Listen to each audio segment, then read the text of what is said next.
Hey everyone, how's it going? So I've been itching to make some content over the past couple months, whether that's YouTube content like this, streaming, or even TikTok content, and I've kind of failed at that, but today I finally have a video for you guys. So today we're going to talk about cameras, and if you happen to know me in real life, I'm a big camera nerd. So much that at one point I had 4 cameras. But within the past year, I went from 4 cameras down to 1, back up to 2. And those cameras are all Canon right now. I ended up sticking with the C100 Mark II, and this video is currently being shot on the Canon R8, which I got a couple months ago, and I'm putting it through its paces for this video, so let me know what you think and how this looks. So this video is explicitly about the Canon C100 Mark II, a 10-year-old cinema camera at this point. So you've probably heard about this camera, and maybe you own one yourself, or you're just really curious about how a 10-year-old cinema camera holds up today in the year 2024. So here are my thoughts, opinions, experiences with the Canon C100 Mark II, and where I think it lands in 2024, 10 years later. So the first thing that I think makes this camera so great is just the ergonomics of it. So you can build this camera up as big as you want to, or you could strip it down as little as you want to, and you can even put it on gimbals. So I currently have a Ronin-S gimbal, so it's a pretty outdated gimbal at this point, and it only holds so much, I think about 4 pounds. But I have been able to fly the C100 Mark II on said gimbal, and it works great. You have some limitations, but you can still use it. So you can easily just remove the top handle, so you can just shoot like that. You can even take off the little grip here. I do really love this grip. This is as stripped down as it can get, so it's a little boxy. But you can always add the side handle to it, the side grip, which I love this thing. It feels so good in the hand, and there's so much functionality that you can use with this thing. So you just plug it in there, and there you go. You've got a little side handle. Another great thing about this camera, which I'm going to lead into, is just the customization of all the buttons. So all these buttons here are labeled, and you can go into the camera and program them however you want. And I actually programmed this magnification button, which originally would zoom in on your screen so you can see whether or not you're in focus, and you can adjust accordingly. But what I programmed this to do was to toggle my autofocus on and off. So that helps me if I just want to go manual for a little bit, or if I need to switch back into automatic. It's so great. So if this isn't enough for you, you can add the top handle that comes with the camera. And it has 2 stereo microphones on the top, left and right. And for what they're worth, they're pretty good for scratch audio. It just slides on top. Take the cable, plug it in here, and bam. So the side handle itself also has some, switches, it has some dials, so you can dial in your audio. And the preamps on this camera are pretty great. And it comes with 2 XLR ports for your shotgun microphones and whatnot. So it does sound pretty clean. And you have a little extra cold shoe on top, so you can mount other devices, lights, you name it.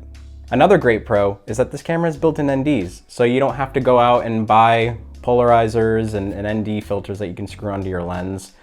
They're built in, so that saves you a lot. I picked up this camera used back in 2020, and I just love having the built-in NDs, and people would tell me that it's gonna be hard to go back to a system that doesn't have built-in NDs, and they're kind of true. So I'm really happy that I have these. They've been coming in clutch. I think this camera has a really great EVF, so if I'm shooting in really bright conditions, I can look through here and dial in my settings, and it's great.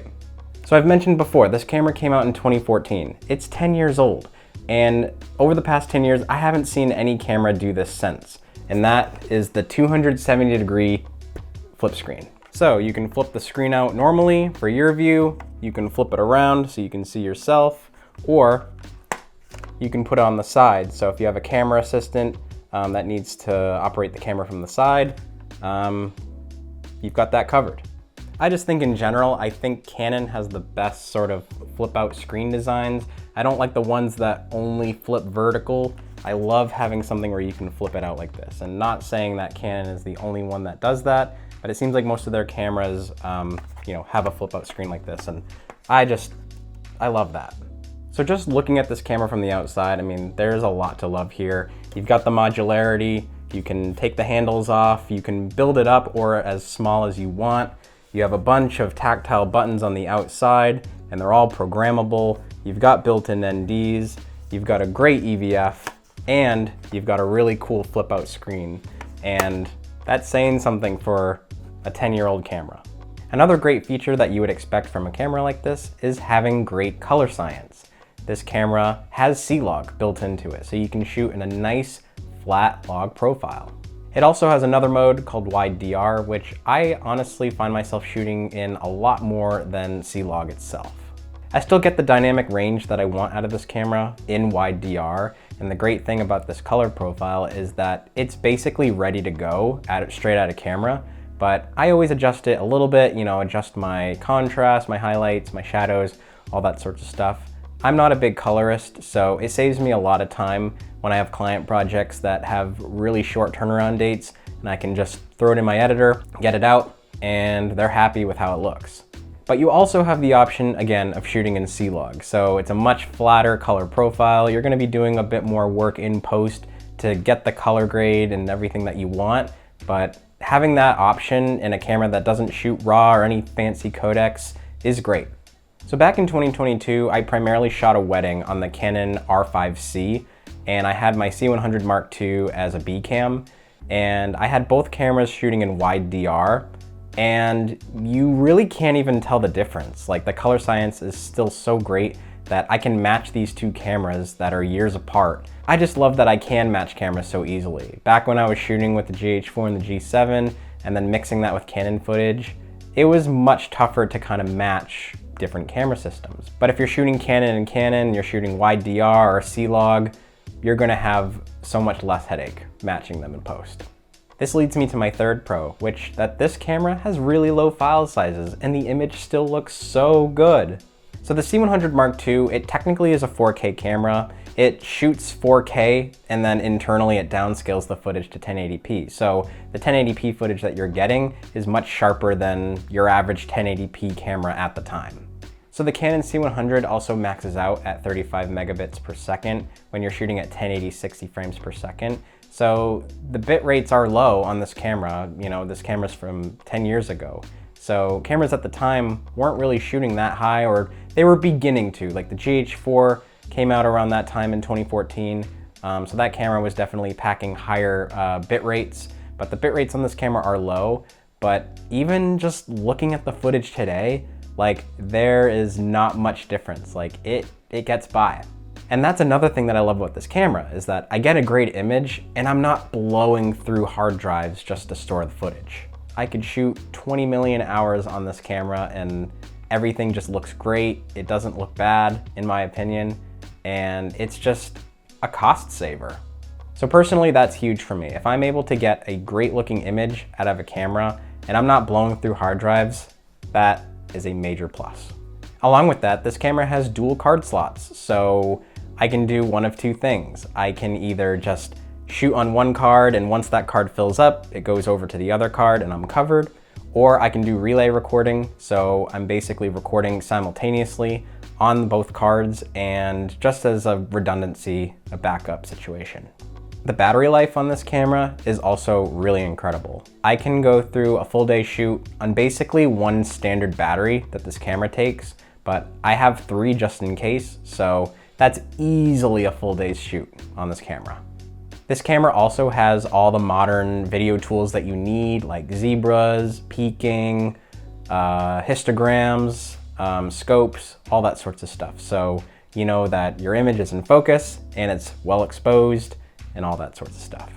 And lastly, what I think makes this camera so great is that it's jam-packed with all these features, and you can find a good condition one at a pretty cheap price.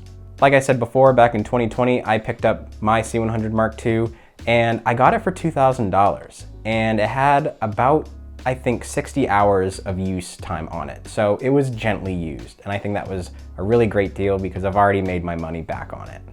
Nowadays, you can go on eBay or Facebook Marketplace and you can find this camera anywhere between $1,100 to $2,000 based on the condition. So you're getting all of these crazy features and just such a nice looking image at a really affordable price point. Okay, so I've been hyping this camera up a lot, and I personally believe that there are so many good things still going for this camera 10 years later. But I've got to break it to you, it has some downsides as well. So one big downside is that if you rely on autofocus a lot for your projects, then you're only going to be limited to the center of your frame.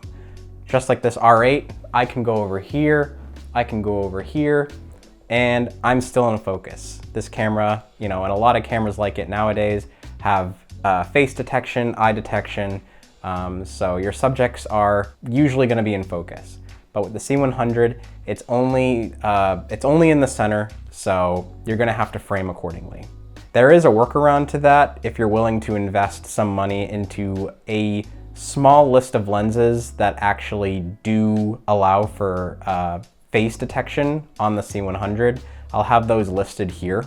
The list of lenses supported is small. However, these lenses have been out for a while, so you may need to invest a little bit of money, maybe $100, $200, maybe $300 if you want to take full advantage of the dual pixel autofocus that this camera has.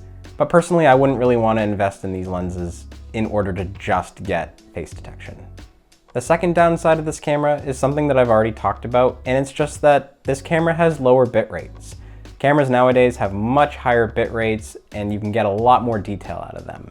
Not saying that this camera doesn't look great, but you're only maxing out at 35 megabits per second at 1080-60, and when you switch down to 24 frames per second, you're back down to about 24 megabits per second. So the bit rates are low on this camera.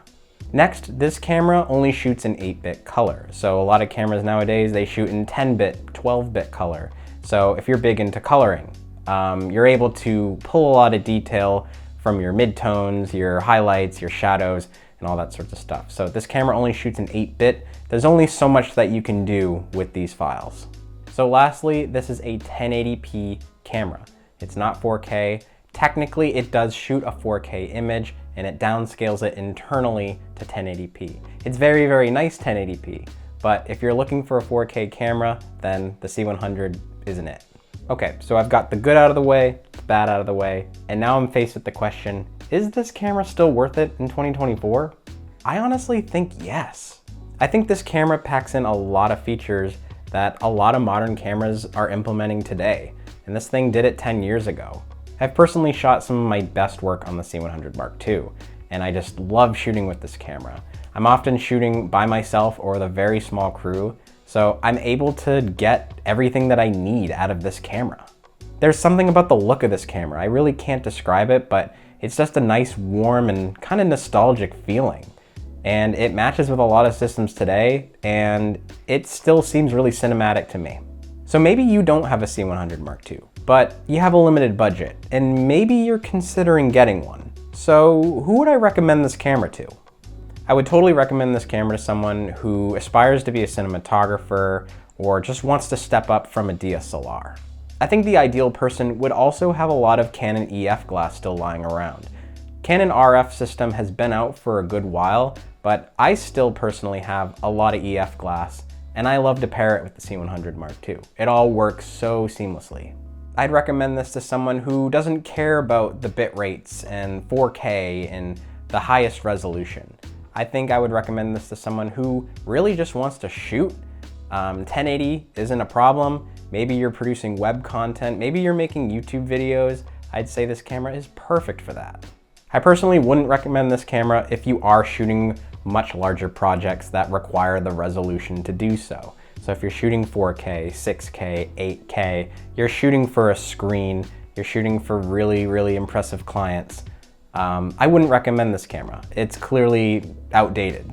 So that's my take on the Canon C100 Mark II, and I hope you learned something, and I hope you enjoyed watching this video.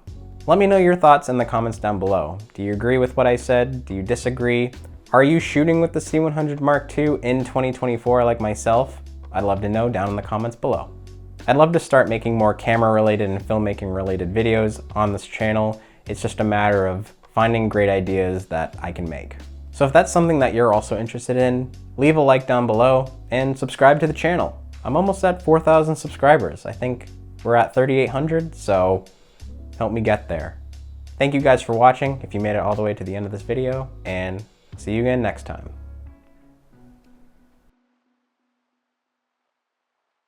Hey everyone, in today's video we're going to be talking about the cloud.